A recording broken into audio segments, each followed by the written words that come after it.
Hey there, this is Red. It's time for another episode of Red Plays. So I thought what we would do today is walk through a beginner game of Marvel Champions.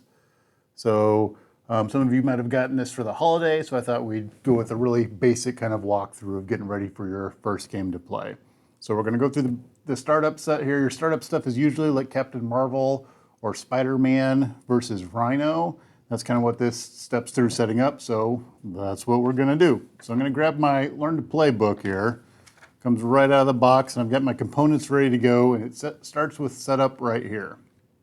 So the first action it's got you doing is selecting your hero. And I'm going to play with Peter Parker, which is Spider-Man. So if you take a look at Peter Parker here, some things to note when you look at the Peter Parker card is Peter Parker is his alter ego. He's got the genius. This is a trait. He's got an ability here, which is science, and it says resource, generate a mental resource, and you can only do that once per round. So that's an ability you can use when you're Peter Parker. All right, the other things to note is down on the side here, it says what your hand size is, which is 6. It says what your hit points are, which is 10. You see the Spider-Man icon for all the Spider-Man cards that apply specifically to Spider-Man. All his cards will have that little icon down in the corner. This will be a two-sided card because you have Spider-Man on the other side. You see he's got 1 thwart, 2 attack, and 3 defense, and that's his hero side. And you can see he has the trait of Avenger, and then he has this ability as Spider Cinch, which is an interrupt, which means it will happen whenever it's triggered, which the trigger is when the villain initiates an attack against you, draw a card. And you can see Spider-Man's hand size changes to 5, and he's still got 10 hit points. All right, so this is the hero we're going to play with for this go-through. We'll start with Spider-Man here. So we're going to select our hero. We're going to select Spider-Man / Peter Parker. So step 2 says we're going to grab a hit point dial, and we're going to set it equal to our starting hit points. So I'm going to grab one of these. The hit point dials are usually the smaller ones here. And I'm going to grab that, and I'm going to set it to 10, which if you recall, that was our starting hit points. And I'll set it over to the side here. Let's see if we can get that on the board. Get that out of the way. We'll set it over in the corner here. All right, select first player. I'm going to play solo, so it doesn't really matter. I'm first player, so you can give me the first player token. Doesn't matter a whole lot. It says set aside my obligation for each hero played. So let's see here. Actually, my obligation is already in this deck, so let's see if I can find it really fast. Where's it at? Where's my Spidey-Man obligation? Oh, maybe I don't have it in the deck. Maybe I am doing this properly. Oh, there it is. There's my obligation. So my obligation is eviction notice. We're going to set that aside. All right, then you're going to set aside your Nemesis set, which is the Vulture for Spider-Man. So you can see, if I look down in the corner here, so first thing is, let's go back to this card. And we're going to look and it says it's a Spider-Man card, and you'll notice that it's an obligation. All right, we'll set this aside. And then we're going to look at our Nemesis set, and these are all going to say Spider-Man Nemesis. And we're going to have, that's 2 of 5, and then we have 1 of 5, 5 of 5, 4 of 5, 3 of 5. So there's a set of 5 cards. That's your Nemesis. I'm going to set that aside. So I'm going to throw these up here in the corner. They're out of play for right now. There's certain things that will call them into play. Hopefully, we don't see those. So we've set aside our obligation, we set aside our Nemesis set. It's going to say shuffle the player deck. Now, when the game comes to you, you're going to have a little deck that has, where's that card? It's going to be, I think, this card on the front of it, right here. And that's what I've taken and put into this deck right here. So essentially, it's your starter deck that's coming out of the game. I'm going to grab that, and it's made up of these cards right here. So you've got your hero cards, which has your Spider-Man on it. Aspect cards there's 4 aspects in the game. In Spider-Man, the deck is built with the Justice aspect. So as you look through this deck, there's going to be cards that have this yellow on it. That's the Justice aspect. Then your basic cards are these cards right here that are gray in color. So you're going to have some Spider-Man cards, you're going to have some Justice cards, you're going to have some basic cards. That's going to make up your deck, which should be 40 cards. So we're going to shuffle that up. And 1, 2, 3, 4, 5, 6, 7, 8, 9, 10, 11, 12, 13, 14, 15, 16, 17, 18, 19, 20, 21, 22, 23, 24, 25, 26, 27, 28, 29, 30, 31, 32, 33, 34, 35, 36, 37, 38, 39, 40, 40. That's our basic deck. We're good to go. As long as they don't drop the cards all over the place. And especially don't drop Aunt May because she's one of the best cards to have. So, all right, so we've got our starter deck. That's our player deck here, and we're going to shuffle that up. We should be good to go. Now it's going to say to grab cards and tokens. So you have status cards, which are a part of the game, which look like these right here, and I've got a stack of those off to the side over here. Those are my status cards. And then for tokens, for keeping track of stuff, I've got my own tokens that I've bought. They're kind of upgrades. So I'll probably end up using a combination of those and the tokens that came with the game. So we'll see how this works out during the game. All right, where's my tokens at? There's my tokens. I keep my tokens in a little holder thing. So I'll keep them off to the side here. I'm actually gonna dump them out. Make a big mess right here at the edge of the table where you can't see it. All right. Try to keep the messy stuff off screen. All right. So we've got our deck, we've got our cards and our tokens. The next thing is our nemesis and our obligations are set aside out of play. We're all good.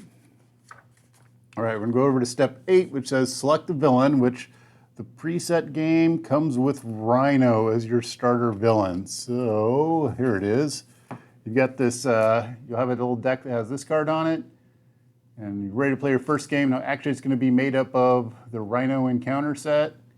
You're going to have Bomb Scare as the side encounter, and then you have your standard encounter cards, which I have right here in this deck of cards. So I've got my Rhino cards, which you'll see in here. There's some Rhino cards. And then I've got, I have some special cards that I got off online, which are cards themed for Rhino, which is a standard encounter set, and really it's just printing off pieces of paper. So it's the standard encounter set, but they have pictures that make them themed more towards Rhino. So you've got your standard encounter set, you've got Rhino, then you've got Bomb Scare in here, which are these cards right here. So I'm gonna take those, I'm gonna shuffle them up, and let's see here. We also are going to need our, does it say to do that yet? Let's see here. Select the villain, put the villain deck and main scheme deck into play near the center of the play area. All right, so here's our villain deck. Set the villain hit points. So we're gonna grab a dial right here and we're gonna take a look at our villain. So we've got Rhino 1 out there. Take a look at Rhino 1. He's got 1 scheme. We see he's got a 1 up in the corner. That's what makes him the first Rhino. There's a Rhino 2 out here. He's got a 2, but we're going to play with 1 and 2. All right, so we've got 1 scheme. He has 2 attack. You see he's got a couple of traits, which are brute and criminal. And then his hit points down here are 14, and the little icon there means per player. So because I'm playing solo, he's going to be at 14 hit points. If I was playing 2-player, he'd be at 28, and so on and so forth. So I'm going to set my dial for my villain to 14 hit points. All right. So we're going to use villain Rhino 1 and 2 as the villain, stack Rhino villain deck in sequential order. So we've got 1 and 2 on top of each other because we're going to just face Rhino 1 first. And after you beat Rhino 1, you reveal Rhino 2 and fight Rhino 2. All right, and then the scheme deck for this scenario is 1 card, the break-in. Put this card into play on the 1A side. So this is the break-in right here. We're going to put it into play with the 1A side facing up. All right, so we're going to set our villain hit points, which we saw was 14. We're going to set our dial for our villain to 14. And then we're going to go ahead and resolve scheme setup. So we're going to do any setup instructions on the main scheme card. So this is our main scheme card. Let's do some reading now. So we got Rhino is attacking the shield facility. We got our contents, which are Rhino 1, 2, and if we're going to play expert, we use 2 and 3 instead for expert. But we're doing 1 and 2 because we're doing standard. So we've got Rhino, we've got the standard encounter set, which we covered already. And we have the modular encounter set, which is Bomb Scare. So Rhino 1 and 2, Rhino set, standard set, Bomb Scare set, which is what comes in the deck prepackaged. All right, so we're going to advance at that point to stage 1B. So when we do that, we see Rhino is trying to smash through the facility wall and steal a shipment of vibranium. You must stop him. If this stage is completed, the players lose the game. All right, so what does it take to complete a stage? When you acquire threat up that equals this or greater, the stage is over with. So we're looking at 7 per player. So if we generate 7 threat on this scheme, then the game is over. What we see right here is an acceleration, so that means 1 scheme or 1 threat per player will be generated every round at the top of the round. That's what this top icon is. And this bottom number right here is how many starts out on there, which is 0, which is a good number to start out with. So we're going to go up 1 per turn, and then we start with 0. Now this number can increase, it can get higher as we go through different decks, and we may end up getting more than 1 per turn. But right now it starts out at 1 per turn per player. So if we were 2-player, it would be 2 per turn, yada, yada, yada, on to 3 and 4. All right. So we're going to put that back out there, and we've completed our setup.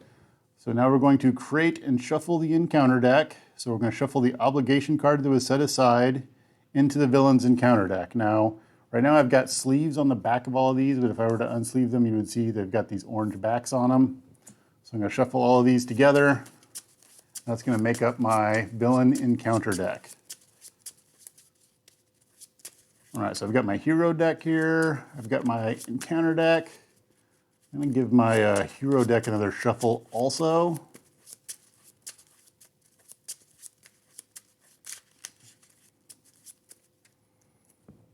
All right, I'm going to give this a shuffle a little bit too, because I think when I was peeking at it, it looked like we had cards that were kind of in groups, so we may end up with some batches of cards together as we play through this.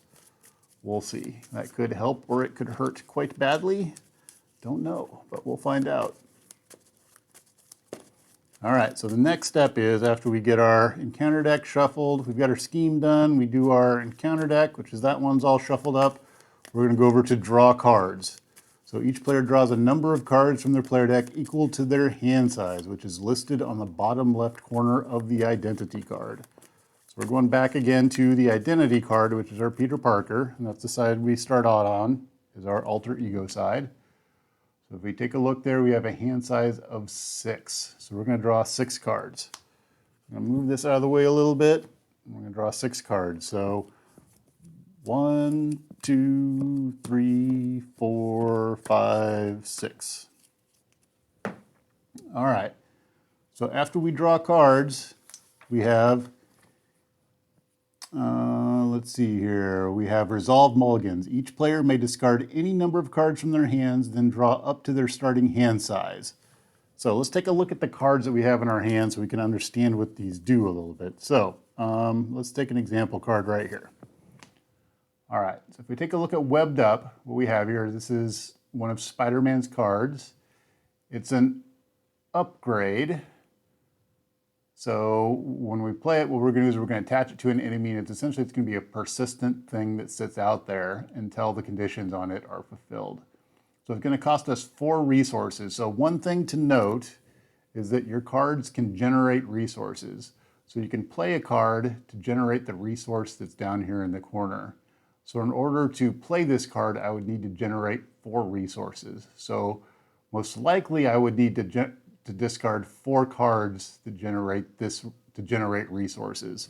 So for an example, I could use these 4 cards right here and generate 4 resources in order to pay for that card. And then you look and see it says it's a condition. It says I can only play it in hero form. So it's got some requirements here. I can only play it in hero form. I can attach it to an enemy, and I can only have a maximum of 1 per enemy. It says when attached to an enemy, enemy would attack, discard Webbed Up instead, then stun that enemy. So what that means is that the enemy wouldn't attack me, Webbed Up would go away, and then the stun status card would go on him. So it would stop an enemy from attacking me. So that's a pretty cool card.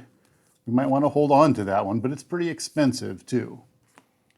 Another card we have is Backflip, which is an event. So events are usually one-time things that happen. And this says it's an interrupt defense. So this is going to be when I'm defending. When you would take any amount of damage from an attack, prevent all of that damage.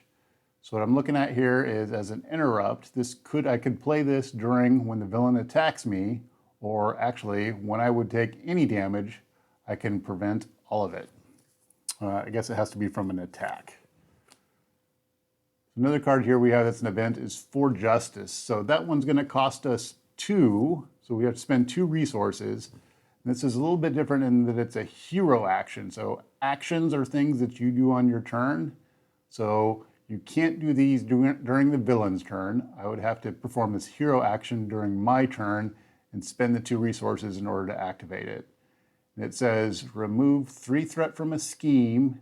Then there's a little qualifier here that says 4 threat if you paid for this card using a mental resource. So you remember earlier when I said, okay, if I wanted to play that one that cost 4, I would have to use resources from other cards. So in this case, if I were to pay for this using these 3 cards to generate 3 resources, none of those resources are a mental resource, so I would not get to remove 4 threat. I would only get to remove the 3 threat. I would actually have to pay for this using a card that generates a mental resource. All right, what else do we have in here that's fun stuff? We have a web shooter, which is kind of a trademark Spider-Man thing. So the web shooter is an upgrade. That's one of those persistent cards that go out, and it's an item. So it says uses 3 web counters. So it's going to interplay with 3 counters on it. When it's gone, we're going to get rid of this card. And then it's a hero resource, which means I have to be in hero form. I can't be in Peter Parker form. Then I exhaust the web shooter, remove 1 web counter from it to generate and that symbol is a wild resource, which means it can count as any resource. So it could count as a mental, a physical, or an energy resource. I would have my choice there. All right. So one card that I'm probably going to get rid of, looking at the cards that I have the option, is a Spider Tracer, because if you look at it, it says attached to a minion. Now minions are eventually the villain that you're fighting against may get some cronies out there, some buddies to help them out, and those are minions, but there aren't any minions in play right now. So it's really nice that if I defeat the minion, I take 3 threat away from a scheme, but that's not going to do me any good. So I may discard this card and see if I can get something better. All right, the other card that we've got here is a helicarrier. So this is interesting. This is a support, which is another persistent thing that goes out and will stay out from turn to turn. All right, it says max 1 per player, so I can only have 1 helicarrier in play. And then as an action, so it's something that I have to do during our player turns, I exhaust the helicarrier, choose a player, reduce the resource cost of their next card that player plays this phase by 1. So I can make a card 1 cheaper to play. All right. Phew, so that's a whole lot of stuff going on there. Let's try to figure out what it is we want to do. So one of the things that we want to do as part of our mulligan is we're going to get rid of our Spider Tracer. And I think we're going to hold on to our other cards. So we decide to mulligan the Spider Tracer. That means we're going to put it in our discard pile over here, and we're going to draw another card to replace it. Get back up to our hand size. So we got a swinging web kick, which is another event, which is an awesome event because if you take a look, it's an aerial attack superpower. So it's a hero action that's an attack. So that means I have to do it during my turn. I'm going to deal 8 damage to an enemy. So if we take a look at Rhino, he starts with 14 hit points. So 8 is a lot of damage. But so that's a good one to have in our hand there. All right. So we've done step 13 now. We've resolved our mulligan. We decided these are the 6 cards that we want to stick with. We're on to step 14, which is resolve any setup characteristics, and my character doesn't have any setup things, so we don't have to worry about that. So now we're essentially ready to start the game. So at this point, we're going to start off with the player's turn. So one of the nice things about the game is it comes with these handy little reference cards that are in there. So you've got a player reference and a villain reference. So the way it goes is you have a player phase and then you have a villain phase. So if we take a look, we've got a player phase reference, which is on my turn. I can play cards, trigger, and request actions. So that is if I'm playing with more than one player, I can request a card that does an action. Like, for example, another fellow player, if somebody else was playing Spider-Man and I was playing Captain Marvel, I could say, hey, I could say, hey, they could request an action, and I could say, hey, you can do an action, and they would play this hero action, which says deal 8 damage to an enemy. Let's see here. You can also, I could have another player, and we could ask for the helicarrier, and they would exhaust their helicarrier and make it mine be 1 cheaper. So another player could do this for me, even though they had it. If they had this card, they could activate this action if I asked for it on their turn. All right. What else do we have? We have basic attacks. So your character, if I am Peter Parker, I can exhaust to recover 3, which means I get 3 hit points back. That's one of my basic actions. My other basic actions are thwart and attack. So I could exhaust to thwart for 1, which would remove 1 threat on a scheme, or I could exhaust to attack for 2, and I could attack the villain or an enemy for 2. So that's my attack, and that's my kind of stop bad planning from going on. So your defense power is used for when the villain attacks you or one of the minions attack you. You could potentially exhaust to use your defense and stop 3 of that damage. But during your turn, you can only thwart or attack, depending upon what it is that you want to do. All right, then when your turn's over, you're going to discard cards from your hand and draw up to your hand size. So, all right, so let's step through our player turn at this point. So we start off in Peter Parker mode, and we've got our stack of cards. So one of the things that we're going to look at is Peter Parker has this ability down here, which is resource, generate a mental resource, and you can do that once per round. So I get a free resource when I'm on the Peter Parker side. So there's some fun things I can do with that. Probably the most standard thing to do is you use that 1 resource to go ahead and get a web shooter out there. Because if you take a look, a web shooter costs 1 resource. So I can use Peter Parker's 1 resource that he generates to create this web shooter. So that's what I'm going to do, is I'm going to use my ability of Peter Parker to generate 1 mental resource. I can use that mental resource to pay for my web shooter. When it comes into play, it's going to get 3 counters. So we're going to put our web shooter over here. We're going to put 3 counters on it.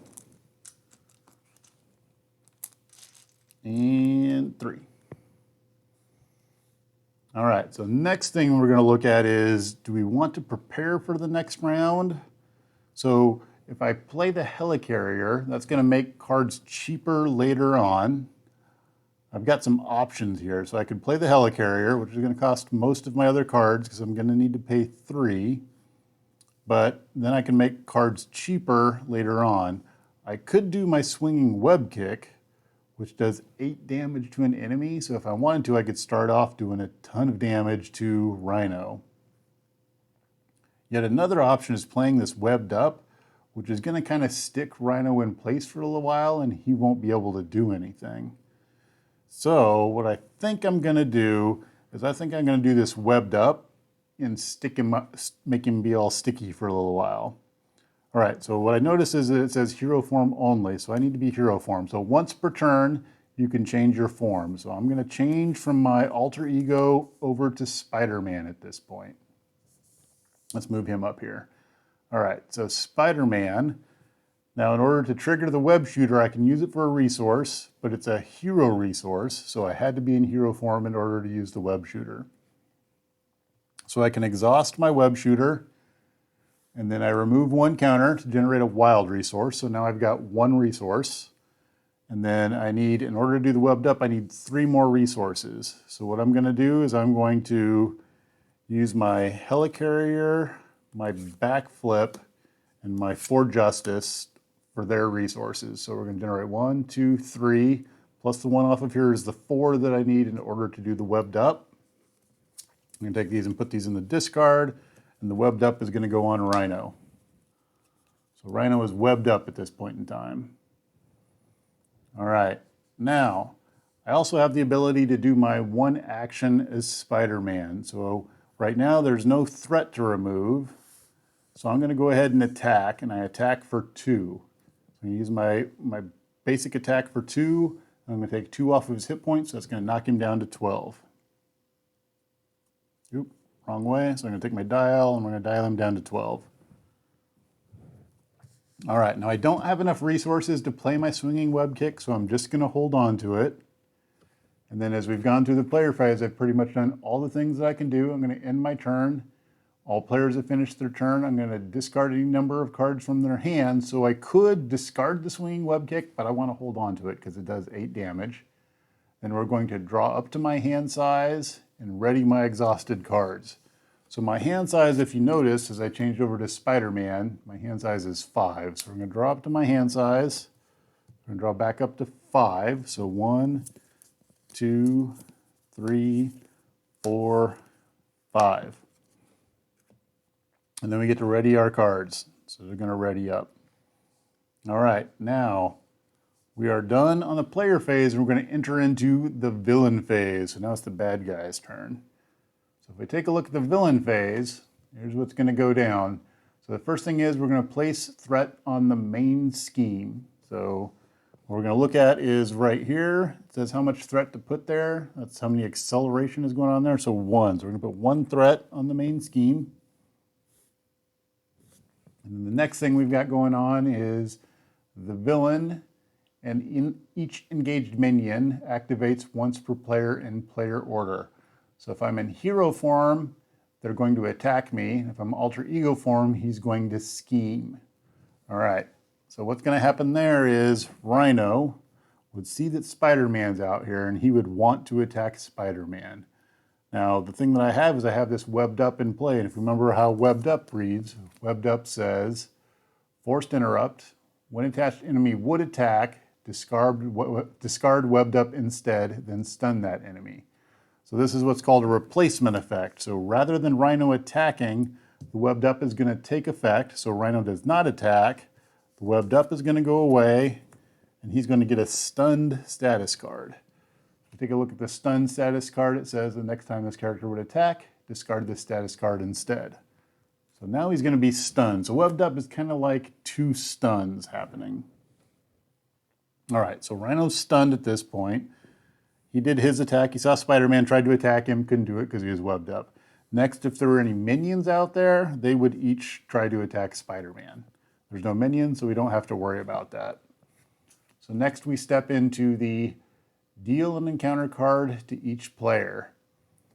And then there's each player reveals and resolves their encounter cards in player order. So since I'm only 1 player, we're going to get dealt 1 encounter card. This is our encounter card. And if there are more players, they would get dealt encounter cards, and then we'd go through and reveal them. So I'm going to reveal my encounter card and see what it says. So encounter card says it's false alarm and it's a treachery because it's got a card type, and sometimes that comes into play. When revealed, which is what I did, is I put a card out and I revealed it. It says you are confused. If you're already confused, this card gains surge, which means that you draw and reveal another card. So I'm not confused, so I'm going to get the confused status. All right, so on to me is going to drop the confused status card. So confused says the next time I would thwart or scheme, discard the status card instead. So now Spider-Man is confused. All right. So now we are through the villain phase, and we would pass the first player token, and I'm only playing solo, so we're back to me. All right, so we're back to the hero turn. So what are we going to do on our hero turn? So on our hero turn, what I was thinking we were going to do is this big web kick, but we also have this web shooter out there. I think it would make sense to get another web shooter into play. Other cards that we have that are new are we have this Heroic Intuition. That's an upgrade I could put into play. It would give me +1 thwart, but it's max 1 per player. So I can only have 1 of those in play for me. And I have 2 of them in my deck, so having 2 in my deck playing solo is kind of weird, but that's the way the basic deck comes prepared, right? There's also the surveillance team, which is going to get 3 counters on it, and it's going to be a persistent one that stays out there, and it says exhaust surveillance team and remove 1 snoop counter. When I do that, I remove 1 threat from a scheme. So there's a cost, and then the effect is what's after this arrow. So you have to be able to pay that cost, and then the effect happens after you pay that cost. So this would be exhaust to remove a snoop counter, remove a threat from a scheme. And generally anything that has counters on it like these, once those counters are gone, that card goes away. This makes this clear. It enters play with 3 counters. When those are gone, then you discard that card. All right, so essentially you get 3 uses out of it.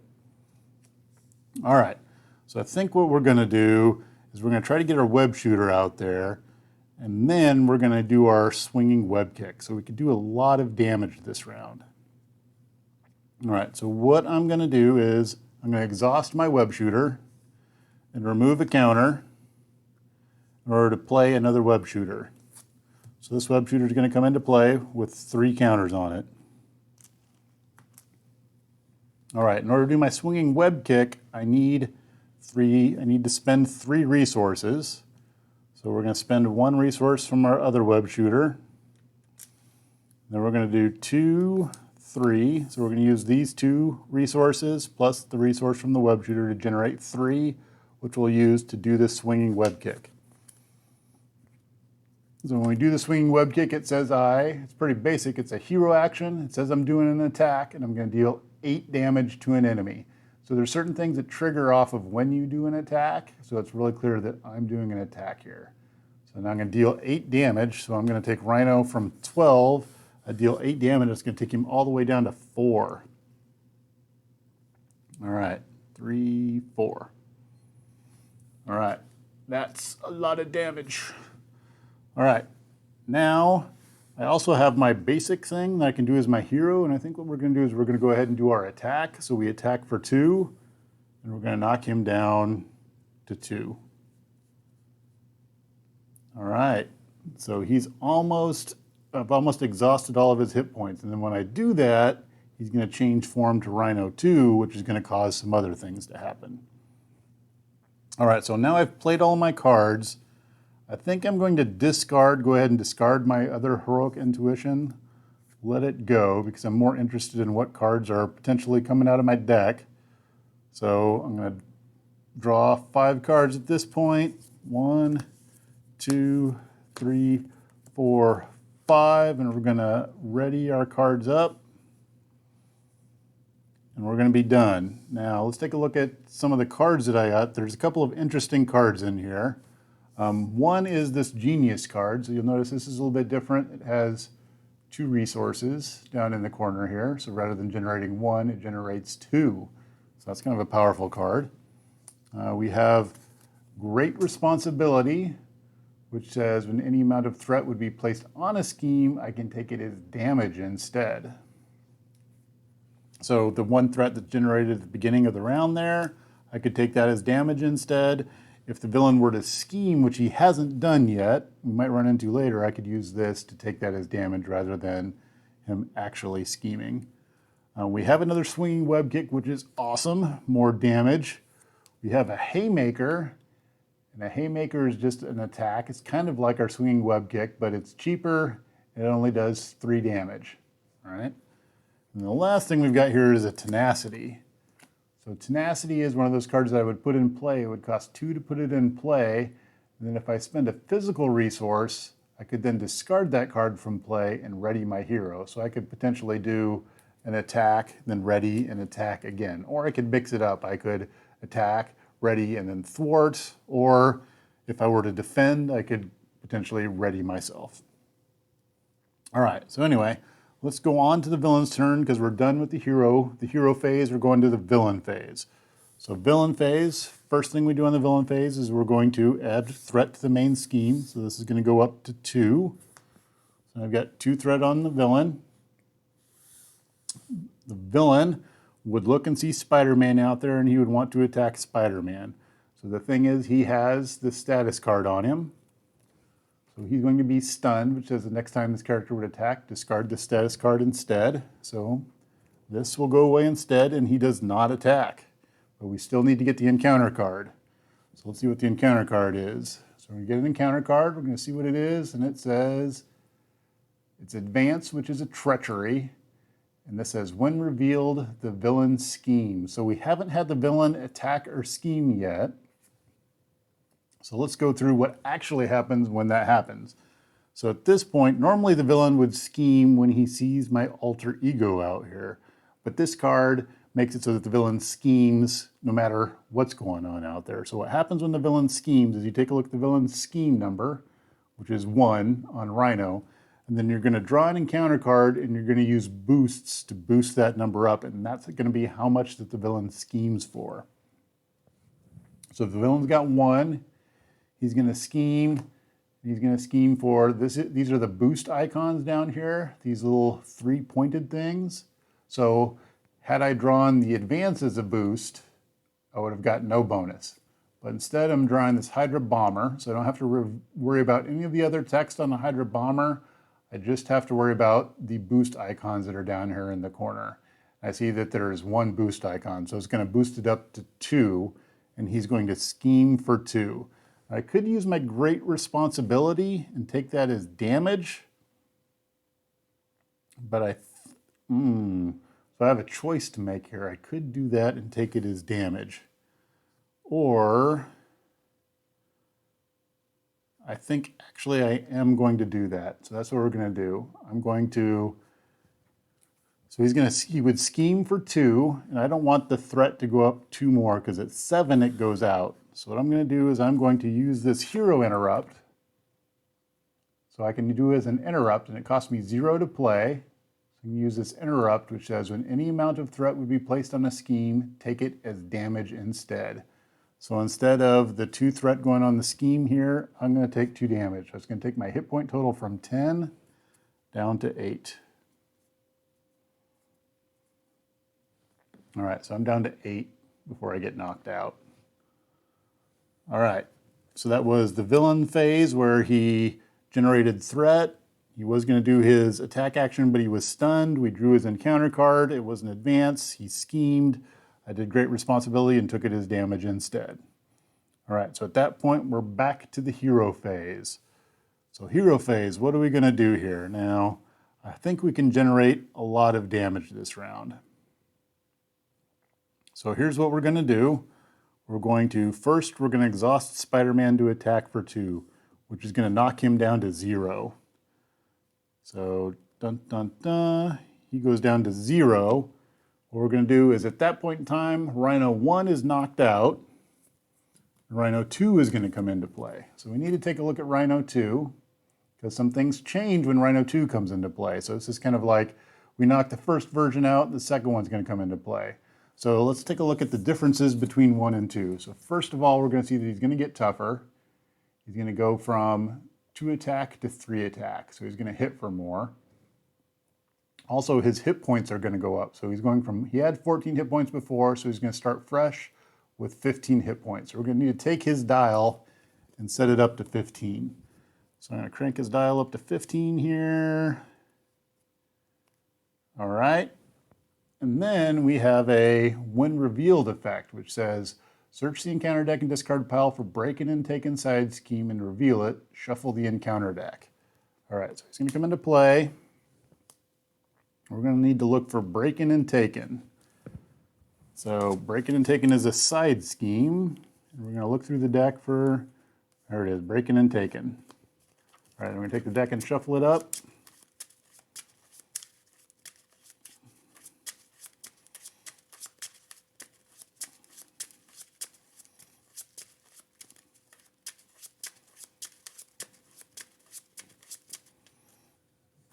I'm going to put this into play. All right, so breaking and taken says, when revealed, place and we're now going to have to follow all the stuff here. So it says, when revealed, place an additional 1 threat per person here. So it's going to start with 2.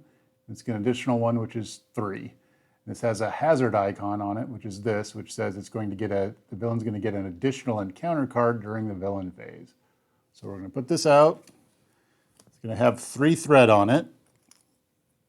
And I have to get rid of that 3 threat in order to make that go away to the discard pile. All right, So here's what we're looking at is we can do a lot more damage this round. And I think that's what we're going to do. So we're going to spend 2. What we want to do is we want to do the swinging web kick.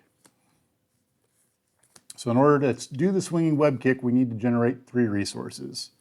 So we're going to use our genius to generate 2 resources. And then we're going to use our web shooter here. We're going to exhaust it, remove a counter, and then the web shooter is going to go away, but that generates our 3rd resource. So we can do our swinging web kick. So if we take a look, swinging web kick is going to deal 8 damage to an enemy. So we're going to take him from 15 down to 7. Hopefully I'm mathing right there. We're down to 7. All right, and since we're in this mode of doing damage, we're going to go ahead and do more damage. We're going to do this haymaker here. So we're going to use our tenacity to generate a resource. We're going to exhaust our web shooter, spend a counter in order to generate a wild resource. So that's the 2 that we need in order to do a haymaker. All right, so haymaker says it's a hero action attack, deal 3 damage to an enemy. Wham! All right, so we're going to wham Rhino for 3 damage. All right, so he's down to 4. All right, so not a whole lot left on him, but I don't know that we have a lot of attack cards left, and he's going to get 2 encounter cards. So that's kind of rough. All right, so we're going to be done. We're going to ready our cards up, and we're going to draw back up to our hand size of 5. So 1, 2, 3, 4, 5. Let's see what we come up with. We come up with a webbed up, Aunt May, great responsibility, strength, and enhanced spider sense. So let's take a look at a couple of these cards. So we have enhanced spider sense, which says when a treachery card is revealed from the encounter deck, cancel its when revealed effect. So that's a nice one. We have Aunt May, which is, Aunt May is probably one of the best Spider-Man cards out there, which you're going to bring her in as a support card. So she's going to sit out there kind of like these web shooters. But what she has is she has an alter ego action, which means I can't be hero, I have to be Peter Parker. And I can exhaust Aunt May and heal 4 damage. So healing 4 damage is great. Because what happens usually is you have Aunt May in play, and then you flip to Peter Parker, you heal 4 damage. It's the end of your turn. At the beginning of your turn, everything's readied up, and you heal 4 damage again. And then you flip back over to Spider-Man. So she's a really powerful card. All right, but that's the end of my turn. That's all we're going to do. I also have strength, which if you notice has 2 resources down at the end, so it generates 2 resources. Pretty powerful.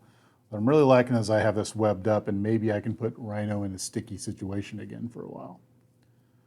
All right, so let's see how this turn works out. We're going to go over to the villain turn because we're done with our hero turn at this. Our hero phase. We're going to go over to the villain phase at this point. All right, so villain, first thing that's going to happen is we're going to put 1 threat on the main scheme. So that's going to go up to 3. And we'll just put another 1 out there, so it's up to 3. All right, Rhino's going to see Spider-Man out there, and this time there's no trickery going on, so he's just going to attack Spider-Man. So the thing to remember is Spider-Man's got a spider sense, which is an interrupt. It says when the villain initiates an attack against you, draw a card. So right now, he's initiating an attack against me. All right, so I get to draw a card, and I got Black Cat, which is an ally. So she's a persistent person I can put in play. And then she can take an action also, which she could thwart or attack. And if she does that, you can see this right there is what's called consequential damage. So she could, like I can thwart or I can attack, she can take those actions. If she does them, if she thwarts, she would take what is considered consequential damage. She has 2 health, so every time she thwarts, she's going to take 1 point of damage. And then she's got this ability that when I play her, I can discard the top 2 cards of your deck, add each card with a printed mental resource discarded in this way to my hand, so I can potentially get more cards when I play her, which would be really cool. But we'll see if she comes into play. I don't know. All right. So what do we got going on here is Rhino's attacking at this point in time. We're getting kind of back to the thing. Rhino was attacking. I got to draw a card. The card really doesn't do me any good. So now I have to choose whether I just let the attack through If I had an ally, I could have the ally exhaust to block the attack. I could also exhaust to defend, which would mean that I would get to use my defense value. So what I'm looking at is Rhino's going to attack for 3, and he's going to get a boost card. So he's going to get some sort of boost to do more damage. So we're looking at 3, maybe 1, 2, maybe 0. We'll see what comes out of it. I could defend, but I'm feeling pretty good because I have 8 health right now that can take whatever his attack is. So we're going to go ahead and just take the damage. We're not going to bother exhausting to defend. We're just going to take his damage. The problem is, if I exhaust to defend, at that point in time, I can't attack, which could be a problem. So I think we'll just take the damage because we've got the health right now. All right, so he's going to attack for 3. I'm not doing anything, so that attack is just coming through. I'm going to draw a boost card and see what it is. So I have to make that decision before I know what the boost card is. All right, so he's attacking for 3. He's going to get a boost of, we're going to look down here in the corner for boost icons, and we don't see any. So he's going to attack for 3. I'm going to take 3 damage. So I'm going to go from 8, I'm going to go down to 5. All right, so we did our put threat. We did Rhino's attack, or his action, because he saw Spider-Man out here. The next thing is we're going to get an encounter card. And then because breaking and taking is out, it says I get an additional encounter card. So we're going to have to resolve 2 encounter cards. All right, so we're going to take a look at encounter card 1. And that one says Hydra Mercenary is going to come out. So he schemes for 0. He has 1 attack. He has 3 health. And then he has this ability that's guard. So while he's engaged with me, I can't attack the villain. So I'm not going to be able to take Rhino out this turn. All right, let's grab our other card, see what our other card is. Our other card is Stampede. So you can see it has 2 different effects. One that happens when you're alter ego, and one that happens when I'm hero. So I'm hero. It says Rhino attacks you. If I'm damaged by this attack, the character is stunned. All right. So he's going to trigger another attack against me. So what I'm looking at this time is he could, with boost cards, potentially kill me because I only have 5 life left. So as he attacks, what I'm going to do is I'm going to exhaust to defend this round. All right, so that means that my defense value is going to come into play here, which is 3. He's attacking for 3. So we're going to see what boost card he gets. So he's going to get a boost, and he's going to boost for none. No boost icons down there. So what happens is he does 0 damage to me because I defended for 3, he attacked for 3, then that is 0. And we see Rhino attacks you. If the character is damaged by this attack, the character is stunned. So I wasn't damaged, so I don't get stunned, which is fantastic. All right. That worked out in my favor. All right, so that's the end of the villain's turn. We're over to the hero turn. Now, hero-wise, one of the problems that we have this Hydra Mercenary out there that we need to get by. And we also still need to do 4 damage to Rhino, which is not a lot, but we're also, we're tapped out, so we can't do anything this turn. All right, so how are we going to handle this? We could bring strength into play. No, sorry, we could use strength to get Black Cat out. And then we could web up Rhino, which would keep him from attacking for a little while. I think that's what we're going to do. So we're going to use strength. We're going to use strength for its 2 resources. We're going to get 2 resources, and we're going to use that to play Black Cat. All right, so Black Cat has, after you play Black Cat, discard the top 2 cards of your deck. Add each card with a printed mental resource discarded this way to my hand.